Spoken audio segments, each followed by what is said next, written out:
아시아 생활 수준? 결국 다 거기서 거깁니다. 그 말은 오랫동안 너무나 당연한 상식처럼 받아들여졌습니다. 실제로 세계 여러 나라를 돌아다닌 미국인 여행 유튜버조차 인도의 공중 화장실과 중국 내륙 휴게소를 경험한 뒤 그 확신이 더 강해졌다고 말했으니까요. 뉴욕조차 밤거리를 긴장 속에서 걸어야 하는 현실 속에서 인터넷 속 한국 영상들은 그저 잘 꾸며진 관광 홍보처럼 보였습니다. 그런데 어느 순간부터 이상한 변화가 시작됐습니다. 한국을 다녀온 외국인들의 반응이 점점 설명하기 어려운 수준으로 바뀌기 시작한 겁니다. 대체 한국에서 무슨 일이 벌어지고 있었던 걸까요? 지금 이야기를 시작합니다. 설마 지금? 그 생각이 스치는 순간 저는 이미 알고 있었습니다. 이건 경고가 아니었습니다. 선전포고였죠. 아침 8시 맨해튼 지하철 플랫폼 수천 명이 쏟아지는 출근길 한복판에서 제 아랫배는 지금 핵폭탄 카운트다운을 시작하고 있었습니다. 저는 에단 워커입니다. 유럽과 남미의 주요 38개국을 직접 돌아다니며 도시생활 인프라를 분석하는 유튜버로 구독자 240만 명의 채널을 운영하고 있습니다. 뉴욕, 런던, 뭄바이까지 어떤 도시든 일주일이면 민낯을 꿰뚫는다는 자부심으로 살아온 사람이죠. 그런데 그날 아침 오전 미팅 긴장이 채 가시기도 전에 곧 쏟아져 나올 것 같은 고통이 제 고향 뉴욕 한복판에서 밀려오고 있었습니다. 과민성 대장증후군. 좋게 말하면 그렇고 솔직히 말하면 긴장만 하면 몸이 먼저 백기를 드는 체질입니다. 저는 반사적으로 표지판을 찾았습니다. 있었습니다. 플랫폼 끝쪽이었습니다. 사람들을 헤치며 빠르게 움직였고 발걸음을 옮길 때마다 아랫배는 어김없이 다시 신호를 보내왔습니다. 악물고 버티며 화장실 문 앞에 도착했습니다. 그리고 멈췄습니다. 문에 종이 한 장이 붙어 있었습니다. 사용 불가. 다른 화장실을 이용하세요. 손잡이를 당겨봤습니다. 잠겨 있었습니다. 저도 모르게 머릿속으로 욕이 3개쯤 연속으로 튀어나왔습니다. 문 옆 구석에는 노숙자 한 명이 담요를 뒤집어 쓴 채 누워 있었고 벽 전체는 낙서로 도배돼 있었습니다. 여기서 잠깐 뉴욕 지하철은 470여 개 역 중에서 화장실이 실제로 열려 있는 곳은 고작 수십 개에 불과합니다. 그마저도 치안 문제, 마약 투약, 노숙인 점거 때문에 대부분 이렇게 굳게 잠겨 있죠. 뉴욕 지하철에서 열린 화장실을 찾는 건 유니콘을 찾는 것과 다를 바가 없었습니다. 기름과 쇠와 무언가 썩은 것이 뒤섞인 지하철 특유의 냄새가 코를 파고드는 가운데 아랫배는 다시 한번 강하게 조여들었습니다. 이런 망할. 진짜 환장하겠네. 저는 뛰었습니다. 계단을 2칸씩 뛰어올라 지상으로 나왔고 눈에 보이는 스타벅스를 향해 전력으로 달렸습니다. 손에는 아까 사온 커피가 들려 있었습니다. 문을 밀고 들어서자마자 카운터 직원에게 다가갔습니다. 뒤에 손님들이 줄을 서 있었습니다. 저는 최대한 목소리를 낮추며 손에 든 커피를 살짝 들어보였습니다. 저기 죄송한데요. 방금 커피 샀어요. 화장실이 좀 급한데 잠깐만 써도 될까요? 직원이 저를 보더니 말했습니다. 영수증 있으세요? 영수증이요? 화장실은 영수증 하단에 찍힌 코드로만 열려요. 미국 스타벅스는 영수증 하단에 4자리 숫자가 찍혀 나오는데 그걸 화장실 문 옆 키패드에 입력해야만 문이 열리는 방식입니다. 문제는 영수증이었습니다. 받자마자 쓰레기통에 버렸거든요. 뉴욕에서 영수증을 챙기는 사람이 어딨습니까? 그러면 지금 하나 더 사면 되나요? 화장실 이용하시려면 음료를 먼저 구매하셔야 해요. 줄 서주세요. 그 말은 매장 전체에 또렷하게 울려 퍼졌습니다. 뒤에 줄 서 있던 사람들의 시선이 한꺼번에 쏠렸습니다. 누군가 피식 웃는 소리가 들렸습니다. 얼굴이 화끈거렸습니다. 손에는 이미 커피가 들려 있었고 저는 그 커피를 든 채로 줄 끝에 가서 섰습니다. 커피를 사러 줄 서는 게 아니었습니다. 화장실 코드를 받으러 줄을 서는 거였습니다. 앞에 5명이 있었습니다. 직원은 한 잔 한 잔 천천히 만들었습니다. 저는 발을 바꿔가며 서서 이마에 식은땀을 소매로 훔쳤습니다. 마치 시한폭탄 앞에서 취소 버튼을 찾는 사람처럼 몸은 뜨겁고 머리는 하얗게 비어갔습니다. 겨우 결제를 끝내고 영수증을 받아 화장실 키패드 앞에 섰습니다. 손이 떨렸습니다. 첫 번째 틀렸습니다. 두 번째 또 틀렸습니다. 세 번째에 문이 열렸고 저는 안으로 뛰어들었습니다. 다행히 대참사는 피했습니다. 시원하게 이를 보고 문을 열고 나오니 왼쪽 거울에 제 모습이 보였습니다. 창백한 얼굴, 이마에 식은땀 자국. 저는 거울 속 제 모습을 한참 바라보다가 헛웃음이 나왔습니다.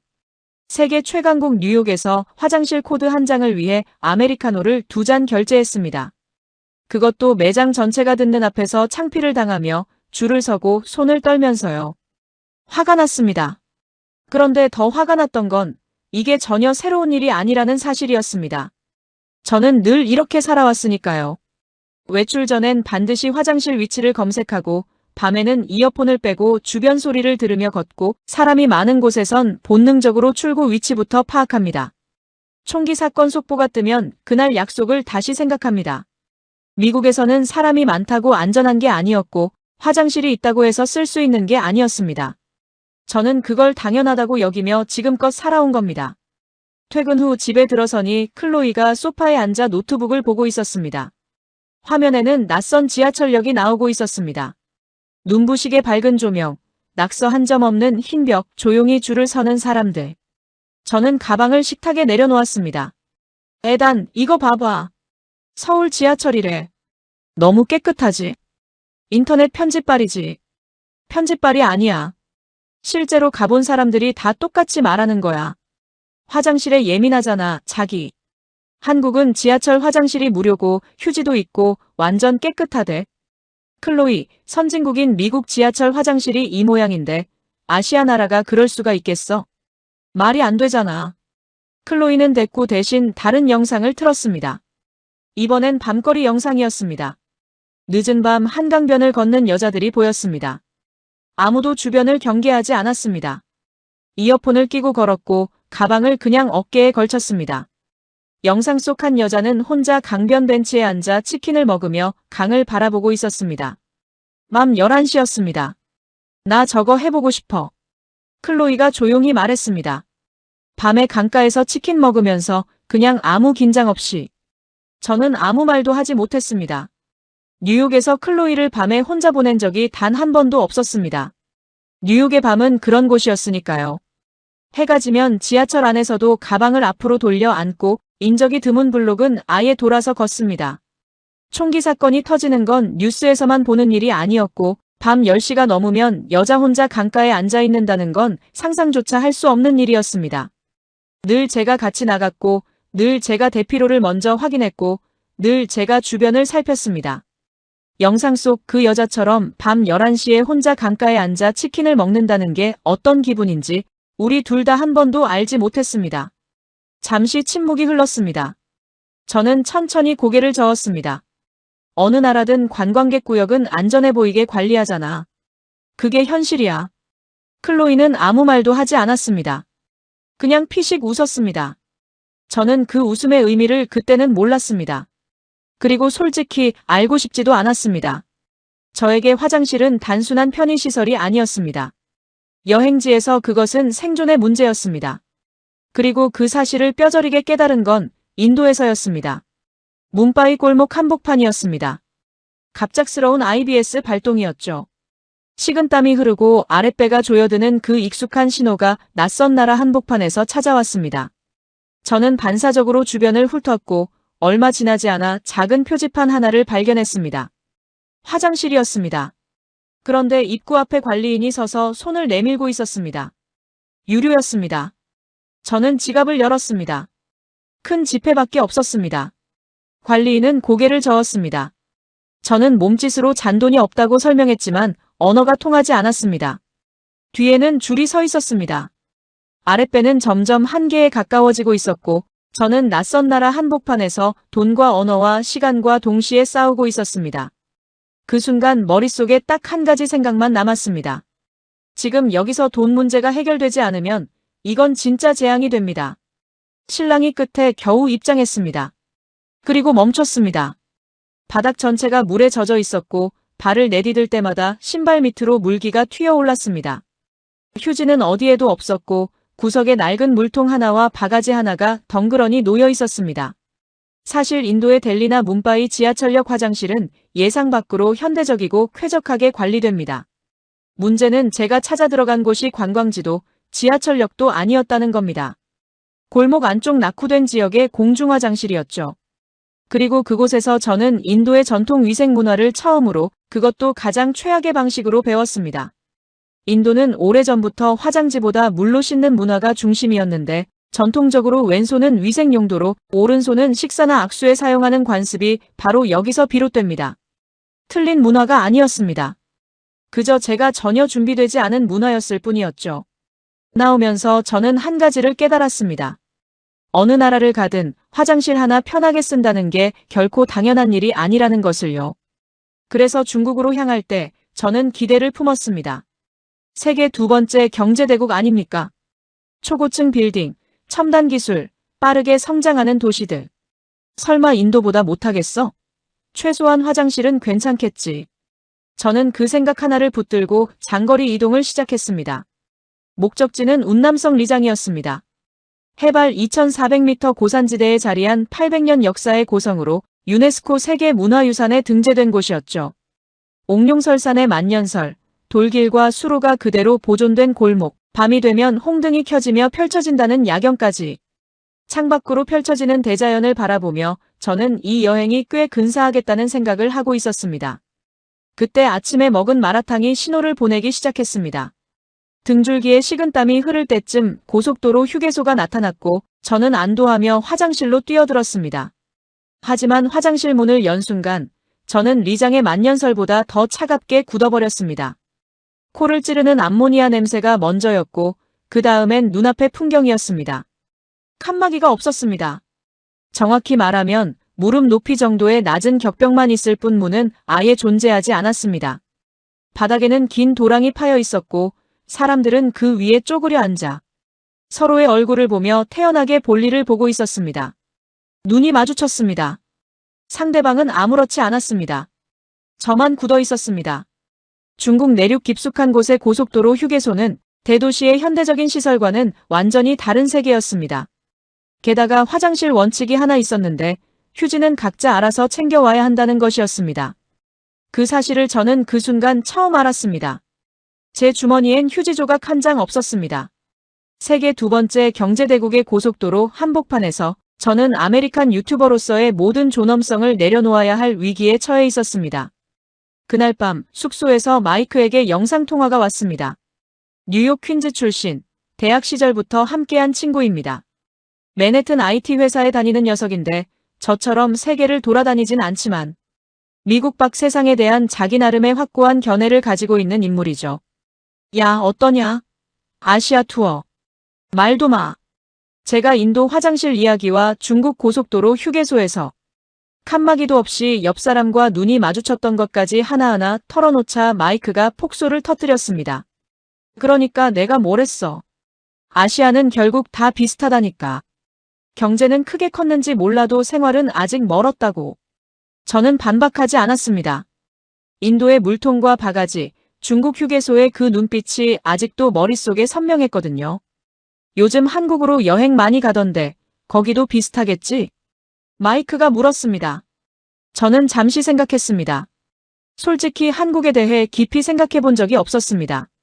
K-팝 국가, 인터넷 빠른 나라, 삼성 LG 만드는 나라 정도였죠. 화장실이나 생활 인프라가 어떤지는 관심 밖이었습니다. 인도보다 낫겠지 싶었지만 그렇다고 크게 다르리라고는 생각하지 않았습니다. 한국도 별 차이 없겠지. 제 입에서 자연스럽게 나온 말이었습니다. 그렇지. 다 거기서 거기야. 미국만한 나라가 없다고. 마이크는 시원하게 웃었습니다. 저도 웃었습니다. 그때는 그게 맞는 말이라고 생각했으니까요. 인도의 바가지 화장실, 중국의 칸막이 없는 휴게소를 거치고 나니 아시아에 대한 저의 판단은 이미 굳어 있었습니다. 그 판단이 틀렸다는 걸 알게 되기까지 그리 오랜 시간이 걸리지 않았습니다. 인도와 중국에서의 기억은 제 안에서 하나의 확신으로 굳어 있었습니다. 아시아의 생활 인프라란 결국 거기서 거기라는 것이었죠. 화려한 경제 성장과 현실의 생활 수준 사이에는 언제나 그 괴리가 존재했고 저는 그걸 몸으로 직접 겪으며 배운 사람이었습니다. 그런데 클로이가 포기를 모르는 사람이었습니다. 거실 소파에 앉을 때마다 노트북 화면엔 서울 영상이 켜져 있었고 저녁밥을 먹다가도 핸드폰을 들이밀며 이거 봐봐를 반복했습니다. 한국 카페, 한국 편의점, 한국 지하철, 한국 밤거리. 클로이는 마치 한국 관광청 홍보대사라도 된 것처럼 하루가 멀다 하고 새로운 영상을 찾아왔습니다. 그런데 얼마 전 뉴욕에서 열린 BTS 콘서트를 다녀온 이후로는 그 정도가 한층 심해졌습니다. 공연장에서 만난 한국 여행 유튜버의 채널을 발견했다며 그때부터는 거의 매일 밤 영상을 틀어놓는 수준이 되어버렸죠. 에단, 이번엔 진짜야. 외국인이 직접 서울 골목 화장실 들어가서 찍은 거거든. 편집 같은 거 없어. 클로이, 나 인도에서 뭘 봤는지 알지? 중국에서 뭘 경험했는지도. 그러니까 비교해보자고. 직접. 저는 피식 웃으며 노트북을 닫아버렸습니다. 하지만 그날 밤 혼자 남아있을 때 저는 슬그머니 검색창을 열었습니다. 설마 하는 마음이었습니다. 인터넷이 뭐라고 떠들든 직접 확인해보고 싶은 그 심리였죠. 검색어를 쳤습니다. 한국 지하철 화장실, 한국 공중화장실, 서울 치안, 한국 생활 인프라. 결과가 쏟아졌습니다. 그런데 이상했습니다. 부정적인 내용이 거의 없었습니다. 댓글을 읽기 시작했는데 읽을수록 미간이 좁혀졌습니다. 한국은 미래에서 살고 있다. 미국 살다 한국 가면 집에 가기 싫어짐. 서울 지하철은 외계기술 수준이다. 한국 공중화장실이 내 방보다 깨끗하다. 거기서 잠도 잘 수 있을 듯. 저는 화면을 스크롤하며 생각했습니다. 이 정도 찬양이면 국가 단위 바이럴이 아닐까? 한두 명이 아니었습니다. 국적도 달랐습니다. 미국인, 유럽인, 남미인, 심지어 일본인까지 전부 비슷한 말을 하고 있었습니다. 뭔가 수상했습니다. 이렇게 이견이 없는 인터넷 반응이란 건 두 가지 중 하나거든요. 사실이거나 아니면 조직적으로 관리되고 있거나. 저는 마이크에게 전화를 걸었습니다. 야, 인터넷에서 한국 검색해봤는데 댓글이 좀 이상해. 어떻게? 칭찬 일색이야. 한 명도 빠짐없이. 마이크가 코웃음 쳤습니다. 당연하지. 한국 사람들 인터넷 관리 진짜 철저하거든. K-팝 팬덤 봐봐. 댓글 알바가 따로 있는 나라야. 인터넷에서 보이는 한국이랑 실제 한국이랑 같을 것 같아. 그건 좀 심한 말 아니냐? 에단, 솔직히 말해봐. 공항이랑 강남 몇 블록 번지르르한 거 찍어서 올리는 거잖아. 어느 나라든 쇼윈도는 깨끗하게 꾸며놓잖아. 그게 전부인 거야. 저는 잠시 말이 없었습니다. 반박하려다 멈췄습니다. 마이크의 말이 틀리지 않았습니다. 인도도 중국도 번화한 관광지와 실제 골목은 완전히 달랐습니다. 한국이라고 다를 이유가 없었죠. 그러면 직접 가보면 되지 뭐. 말을 뱉고 나서야 저는 스스로 놀랐습니다. 그 말은 클로이한테 질려서 나온 말이 아니었습니다. 진짜로 가서 확인하고 싶다는 생각이 어느 순간부터 마음속에 자리 잡고 있었던 겁니다. 오, 가려고. 인터넷 한국 현실 고증 컨텐츠 찍으러. 마이크가 낄낄거렸습니다. 뭐, 그런 셈이지. 인터넷에서 떠드는 게 진짜인지 아닌지 직접 보여주면 되잖아. 전화를 끊고 클로이한테 걸어갔습니다. 클로이는 또 노트북을 보고 있었습니다. 예상대로 한국 영상이었습니다. 한국 가자. 클로이가 고개를 번쩍 들었습니다. 진짜? 대신 조건이 있어. 내가 직접 카메라 들고 들어가 볼 거야. 골목도 지하철도 공중화장실도. 인터넷에서 보여주는 게 진짜인지 아닌지 그대로 찍을 거야. 한국 가서도 일한다고 뭐라고 하기 없기야. 클로이는 환호성을 질렀습니다. 저는 끝까지 웃음을 참으며 말했습니다. 한국 여행에 너무 기대는 하지 마. 열에 9은 실망하고 돌아올 테니까. 클로이는 그 말에도 그냥 웃었습니다. 저는 그 웃음이 또 마음에 걸렸습니다. 뭔가를 알고 있는 사람의 웃음처럼 보였거든요. 설마 싶었습니다. 인터넷이 만들어낸 한국 환상이 진짜일 리가 없었습니다. 직접 가서 보면 알게 될 것이었습니다. 현실은 언제나 인터넷보다 냉정했으니까요. 한국행 비행기에 올랐습니다. 12시간이 넘는 긴 비행. 좌석에 기대어 눈을 감았지만 머릿속은 온통 복잡했습니다. 인터넷을 떠돌던 화려한 서울의 영상들, 기대를 품은 클로이의 표정과 아시아는 다 똑같다던 마이크의 비웃음까지. 제 마음속 확신은 단 하나였습니다. 아시아 인프라는 결국 거기서 거기일 것이라는 생각. 창밖에 짙은 어둠을 바라보며 속으로 다짐했습니다. 그 환상이 진짜인지 내 카메라로 똑똑히 확인해주겠다고 말이죠. 인터넷이 만들어낸 한국 환상의 실체를요. 인천공항에 내리는 순간 저는 카메라를 켰습니다. 그런데 뭔가 이상했습니다. 시끄럽지 않았습니다. 미국 공항에서 입국 심사를 통과할 때면 어디선가 반드시 고함이 들렸고 짐을 찾는 구역은 늘 아수라장이었으며 직원들은 손님을 향해 소리를 지르다시피 안내했습니다. 그게 저한테는 공항의 당연한 풍경이었습니다. 그런데 인천공항은 수천 명이 동시에 움직이는 공간인데도 전체적인 소음 수위가 낮았고 줄은 누가 시키지도 않았는데 스스로 질서를 잡고 있었으며 직원들은 소리치는 대신 미소를 머금고 서 있었습니다. 저는 그 조용함이 어색해서 괜히 두리번거렸습니다. 뭔가 터질 것 같은 긴장감을 기다리고 있었는데 아무것도 터지지 않았습니다.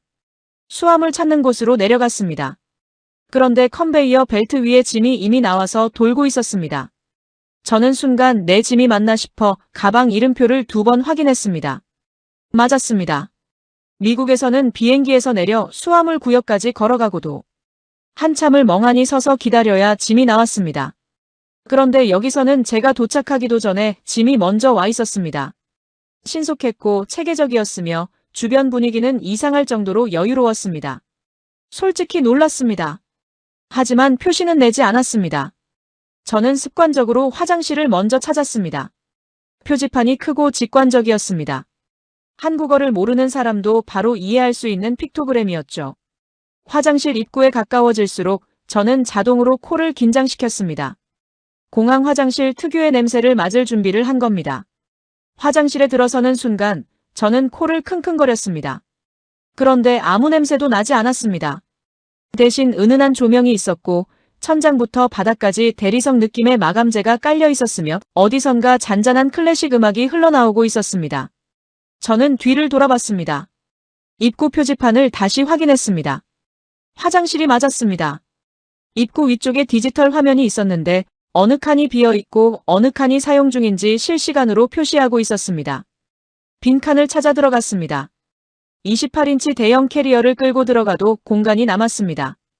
그리고 문이 닫았습니다. 미국 화장실은 문 아래 틈새로 발목이 훤히 보이는 구조인데 여기는 바닥부터 천장까지 꽉 채워진 문이었습니다. 완전히 독립된 공간이었습니다. 마치 나만의 방에 들어온 것 같은 기분이었습니다. 변기에 앉는 순간 따뜻한 온기가 올라왔습니다. 온열 시트였습니다. 12시간 넘게 비행기 좌석에 쭈그려 앉아 있다가 처음 느껴보는 그 온기가 솔직히 말하면 감동적이었습니다. 물을 내리는 것도 비누가 나오는 것도 손을 말리는 것도 전부 센서였습니다. 손을 댈 것이 아무것도 없었습니다. 저는 세면대 앞에 서서 저절로 나오는 물로 손을 씻으면서 멍하니 생각했습니다. 미국에서는 최고급 호텔을 가야 겨우 볼 수 있는 것들이 한국은 공항 화장실에 기본으로 깔려 있었습니다. 그것도 무료로요. 나오면서 문 옆 벽에 붙은 것이 눈에 들어왔습니다. 관리 일지였습니다. 몇 시에 누가 점검했는지, 휴지 보충은 언제 했는지, 청결 상태는 어떠했는지가 시간대별로 빼곡하게 기록돼 있었습니다. 누군가가 이 화장실을 쉬지 않고 들여다보고 있었습니다. 일회성 관리가 아니었습니다. 시스템이었습니다. 저는 처음으로 생각했습니다. 이건 쇼가 아닐 수도 있겠다고요. 밖으로 나오니 클로이가 먼저 나와 기다리고 있었습니다. 환하게 웃고 있었습니다. 어때? 내가 인터넷 편집발 아니라고 했지. 저는 잠시 뜸을 들였습니다. 공항은 원래 보여주기용이야.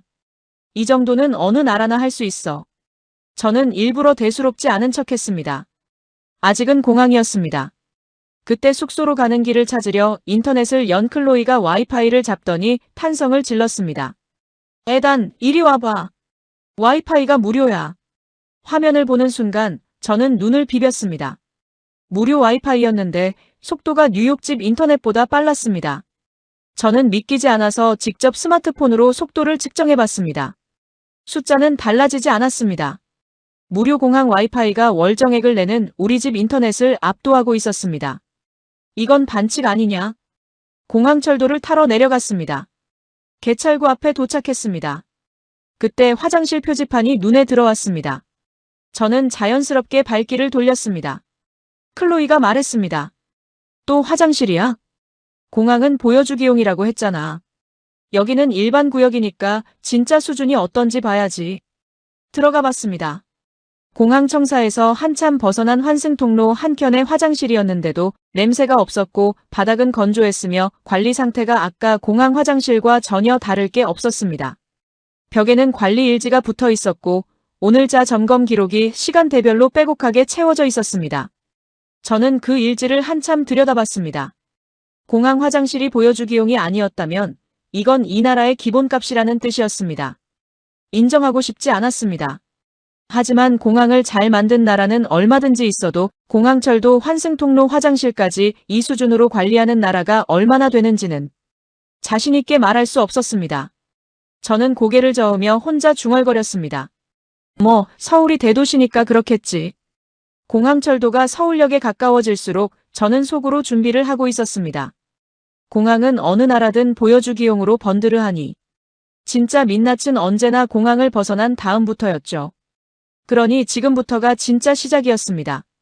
서울역에서 내려 지하철로 환승해야 했습니다.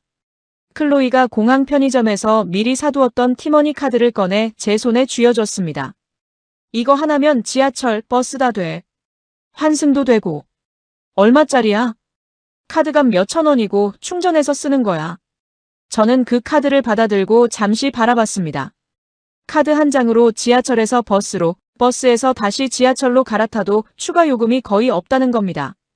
뉴욕에서는 역 밖으로 한번 나갔다 들어오면 요금이 다시 빠져나갔고 버스와 지하철 환승도 조건이 복잡했습니다. 카드 하나로 이게 전부 해결된다니 솔직히 꽤 편했습니다. 입 밖으로 내진 않았지만요.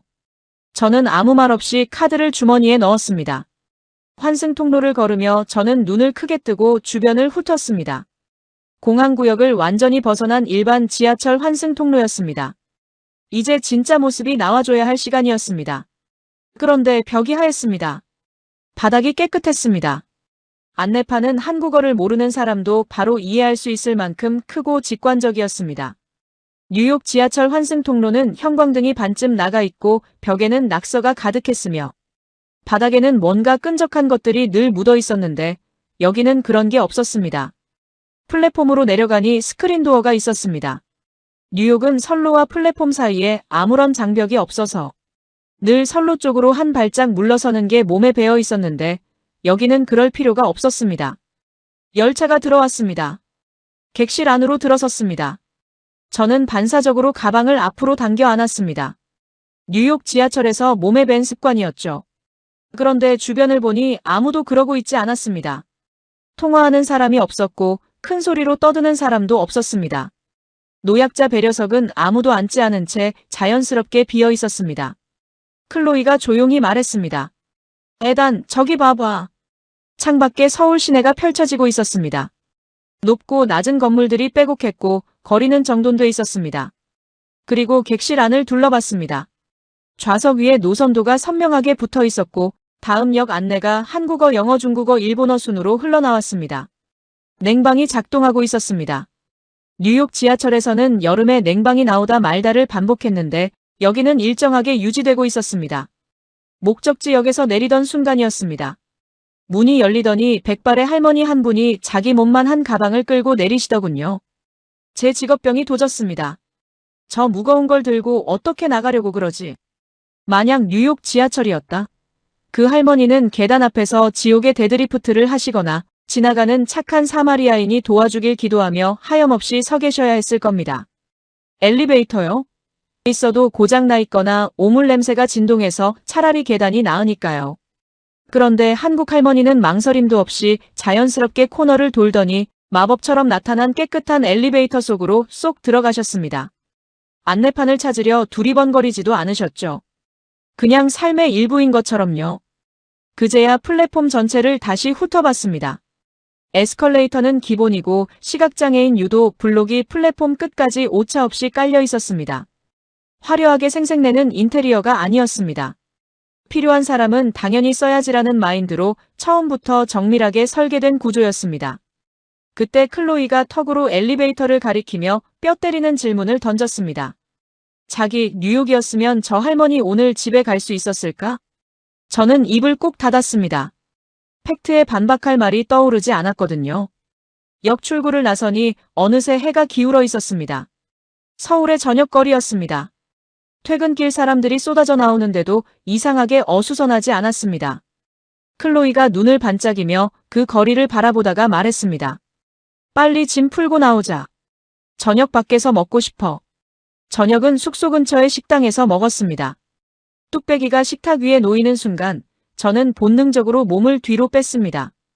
빨간 국물이 보글보글 끓어오르고 있었는데 그 색깔이 마치 나 맵다, 덤벼봐라고 선전포고를 하는 것 같았거든요. 클로이는 이미 숟가락을 들고 있었습니다. 먹어봐. 맛있어. 저거 색깔이 정상이야? 먹어보라고. 저는 조심스럽게 숟가락을 국물에 담갔습니다. 한술 떠서 입에 넣는 순간 멈췄습니다. 얼얼했습니다. 근데 이상하게 손이 다시 움직였습니다. 2술, 3술. 어느새 저는 말없이 뚝배기에 집중하고 있었습니다. 클로이가 옆에서 킬킬거렸습니다. 맛있지? 국물이 특이하네. 맛있다는 말은 끝까지 안 했습니다. 하지만 그날 그 뚝배기는 바닥까지 비웠습니다. 한국에서 먹은 것들은 전부 그랬습니다. 기대 안 하고 들어간 골목 식당에서 실망한 적이 단 한 번도 없었습니다. 이 나라는 음식으로도 저를 무너뜨리고 있었습니다. 식사를 마치고 나오는데 클로이가 편의점 앞에서 멈춰 섰습니다. 에단, 한강 가자. 지금? 응, 치킨이랑 맥주 사가지고. 저는 시계를 봤습니다. 밤 9시가 넘어 있었습니다. 뉴욕이었다면 이 시간에 클로이를 데리고 강가로 나간다는 건 처음부터 없었을 선택이었습니다. 그런데 입에서는 다른 말이 나왔습니다. 가자. 스스로도 놀랐습니다. 편의점에서 캔맥주 2개와 치킨을 샀습니다. 밖으로 나와 한강 방향으로 걷는데 저도 모르게 주변을 살폈습니다. 뉴욕 본능이었습니다. 그런데 살필 게 없었습니다. 가로등이 밝았고 여성이 혼자 이어폰을 끼고 핸드폰을 손에 들고 걷고 있었습니다. 가방을 그냥 어깨에 걸친 채로요. 뉴욕에서 그러고 다니면 핸드폰은 이미 없어진 지 오래였습니다. 한강공원에 도착했습니다. 강이 보이는 자리를 골라 앉았습니다. 클로이가 맥주캔을 따며 강을 바라봤습니다. 저는 치킨을 꺼냈습니다. 한 입 베어 무는 순간 튀김옷이 부서지면서 육즙이 터져 나왔습니다. 저는 씹다가 멈췄습니다. 편의점 치킨이 이 맛이 맞나 싶었습니다. 차가운 맥주를 한 모금 마셨습니다. 강바람이 얼굴을 스쳤습니다. 도시의 불빛이 강 위에 반사되고 있었습니다. 저는 또 치킨을 집었습니다. 아무 말도 안 했습니다. 말이 필요 없었습니다. 주변을 보니 옆에는 커플이 나란히 앉아 조용히 웃고 있었고 저 멀리 아이들이 뛰어놀고 있었습니다. 할머니, 할아버지가 손을 잡고 강변을 천천히 걷고 있었습니다. 밤 9시가 넘은 시간이었는데 아무도 서두르지 않았고 아무도 주변을 경계하지 않았습니다. 강물 소리, 멀리서 들려오는 웃음소리, 자전거 바퀴 굴러가는 소리. 평온했습니다. 이상할 정도로 평온했습니다. 클로이가 말했습니다. 에단. 왜? 나 이거 해보고 싶다고 했었잖아. 뉴욕에서. 기억해? 기억했습니다. 소파에 앉아 한국 영상을 보던 클로이가 말했습니다. 밤에 강가에서 치킨 먹으면서 아무 긴장 없이 있어보고 싶다고요. 그때 저는 어느 나라든 관광객 구역은 안전해 보이게 관리한다고 잘라 말했습니다. 지금 클로이는 그 장면 그대로 앉아 있었습니다. 저는 대답 대신 치킨을 한 조각 더 집었습니다. 맛있었습니다. 강바람이 또 불어왔습니다. 클로이가 피식 웃었습니다. 저는 그 웃음을 못 본 척하며 맥주를 마셨습니다. 인정하기 싫었지만 좋았습니다. 서울에서 며칠이 지났습니다. 저는 매일 아침 눈을 뜨면서 속으로 다짐했습니다. 오늘은 반드시 뭔가 불편한 걸 찾아내겠다고요. 콘텐츠 크리에이터로서의 자존심이 걸린 문제였습니다. 인터넷이 만들어낸 한국 환상의 실체를 파헤치겠다고 비행기까지 타고 온 사람이 저였으니까요. 그런데 사흘째 되던 날, 저는 그 다짐이 얼마나 무의미한 것인지를 깨달았습니다. 찾으려 해도 없었습니다. 교통이 막히면 지하철이 있었고, 지하철이 복잡하면 버스가 있었고, 길을 잃으면 안내판이 있었습니다. 불편해지려고 할 때마다 누군가 미리 앞에 나가서 치워놓은 것 같은 나라였습니다. 이건 솔직히 좀 무서웠습니다. 그날도 저는 구글 지도를 켰습니다. 버스 노선을 찾으려 했는데 정보가 제대로 나오지 않았습니다. 클로이가 옆에서 핸드폰을 가져가더니 뭔가를 설치해줬습니다. 네이버 지도야. 한국에선 이거 써야 해. 저는 반신반의하며 화면을 들여다봤습니다. 그런데 손가락을 한번 움직이는 순간 저는 멈췄습니다. 실시간 버스 위치가 지도 위에 점으로 찍혀 움직이고 있었습니다. 몇 번 버스가 지금 어느 골목을 지나고 있는지, 정류장까지 몇 분 몇 초가 남았는지가 실시간으로 바뀌었습니다. 지하철 출구 번호, 도보 동선, 지하상가 연결 경로까지 한 화면에 전부 담겨 있었습니다. 저는 화면을 이리저리 넘겨보다가 구글 지도 앱을 껐습니다. 소리 없이요. 클로이가 피식 웃었습니다. 구글보다 낫지? 기능이 많네. 버스를 타러 정류장으로 갔습니다.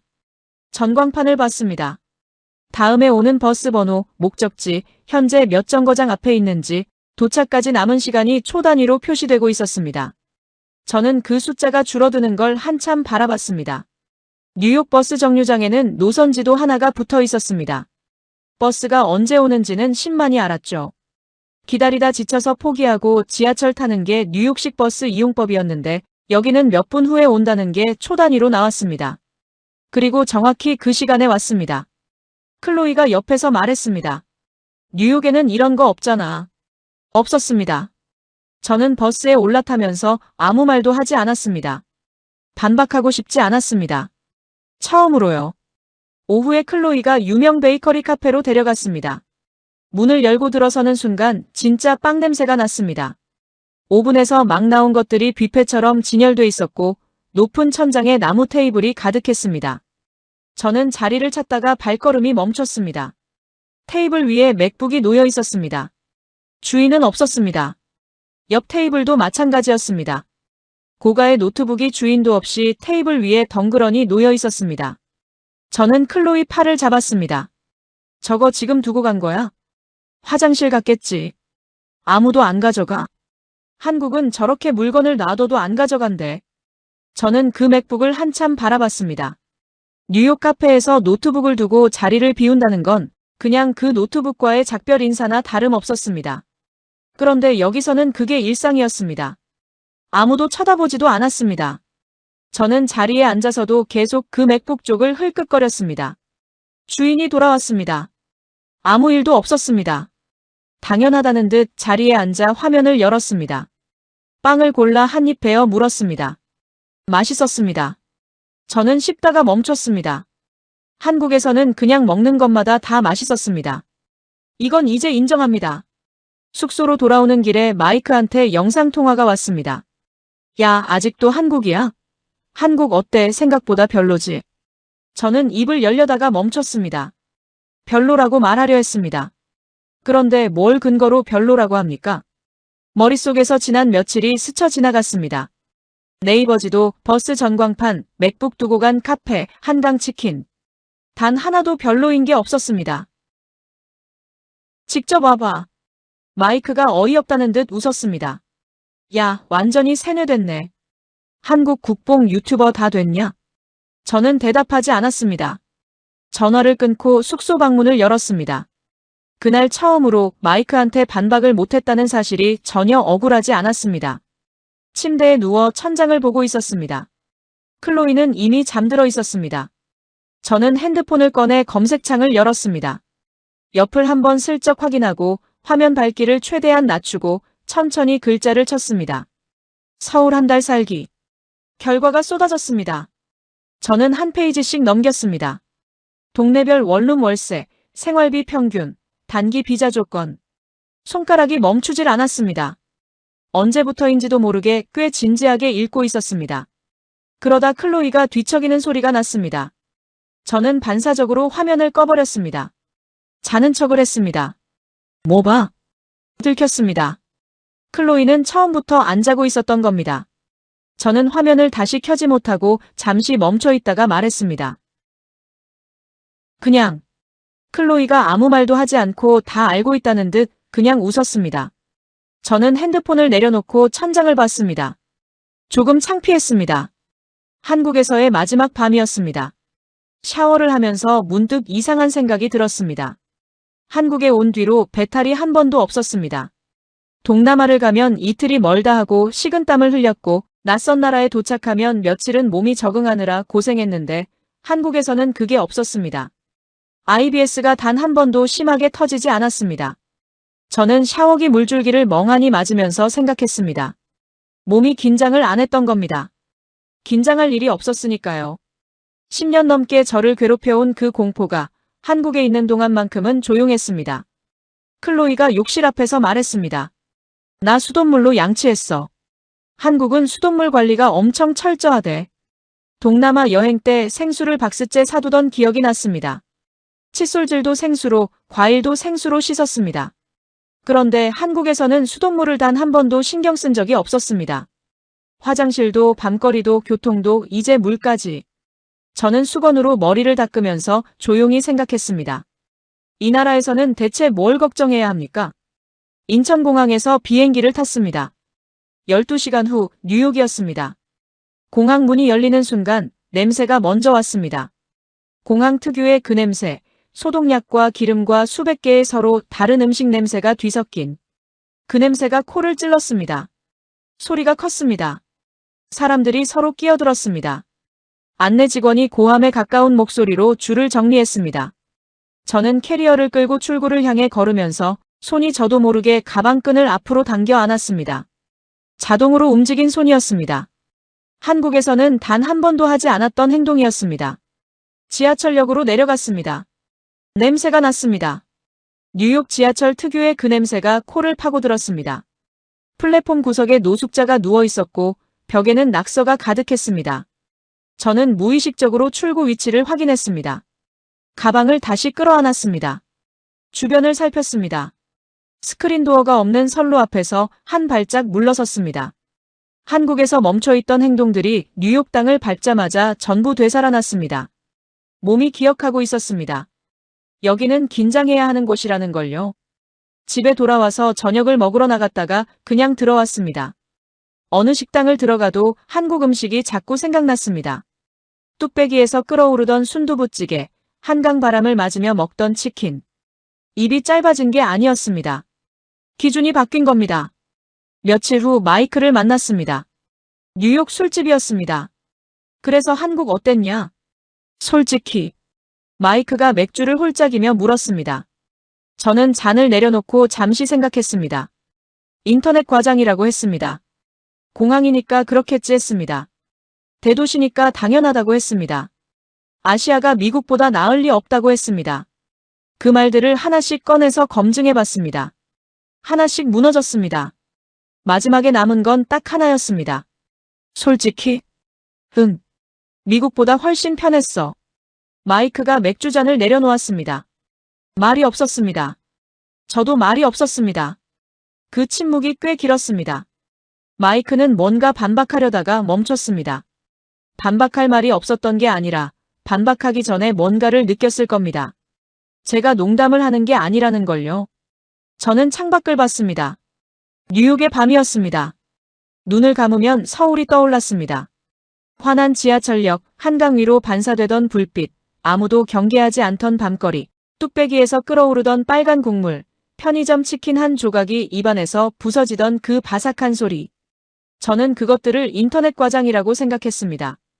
관광객용 쇼라고 잘라 말했습니다. K국뽕이라고 비웃었습니다. 틀렸습니다. 세계 최강국은 미국인 줄 알았습니다. 가장 편리하고 가장 앞서 있고 가장 잘 사는 나라가 미국이라고 생각했습니다. 그런데 한국은 달랐습니다. 눈을 감으면 한 장면이 떠올랐습니다. 밤 9시가 넘은 한강변이었습니다. 클로이가 치킨을 손에 들고 강을 바라보며 웃고 있었습니다. 이어폰도 없이 가방도 그냥 옆에 내려놓은 채로 아무도 신경 쓰지 않고 그냥 앉아 있었습니다. 뉴욕에서 10년을 함께 살면서 제가 단 한 번도 만들어주지 못했던 순간이었습니다. 밤에 클로이를 혼자 걷게 한 적이 없었습니다. 늘 제가 옆에 있어야 했고 늘 제가 주변을 살펴야 했습니다. 세계 최강국에서 살면서 저는 여자친구에게 밤 산책 한번 편하게 시켜주지 못했습니다. 그걸 한국은 그냥 줬습니다. 치안도 아니고 시스템도 아니고 정책도 아니었습니다. 그냥 사람이 사람답게 살 수 있도록 만들어진 나라였습니다. 세계 최강국은 미국인 줄 알았습니다. 그런데 사람들이 가장 사람답게 사는 나라는 따로 있었습니다. 대한민국이었습니다. 오늘 이야기는 여기까지입니다. 이야기가 마음에 닿으셨다면 구독과 좋아요로 응원해주세요. 여러분의 응원이 다음 이야기를 만드는 큰 힘이 됩니다.